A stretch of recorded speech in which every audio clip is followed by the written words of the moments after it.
भारत देश की नारी बदला अपन बिचरवा कदम अब बढ़ावा सजनी।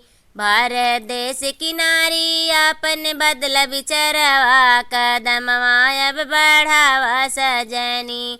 जाति पाति के पेड़ लगावत धर्म के बीच चलाई।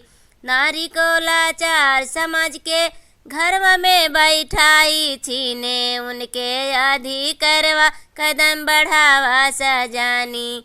छीने उनके अधिकारवा कदम बढ़ावा सजनी।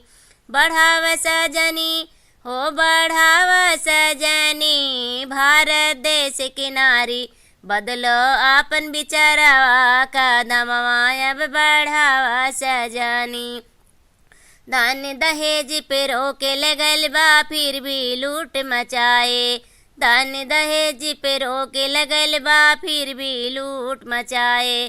कहे शादी में कुछ न लेब फोन पर बतलाए। 2-2 लाख कैस फरमाए कदम बढ़ावा सजनी। 2-2 लाख कैस फरमाए कदम बढ़ावा सजनी। कदम बढ़ावा सजनी हो बढ़ावा सजनी। भारत देश के नारी अपन बदल बिचरवा कदम अब बढ़ावा सजनी। न केहू में ईमान धर्म बाना तनिको सच्चाई।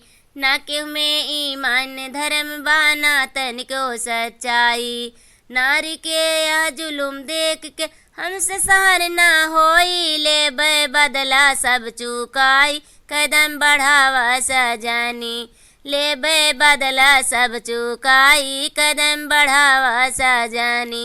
कदम बढ़ावा सजनी हो बढ़ावा सजनी। भारत देश के नारी बदला अपन बिचारवा कदम अब बढ़ावा सजनी।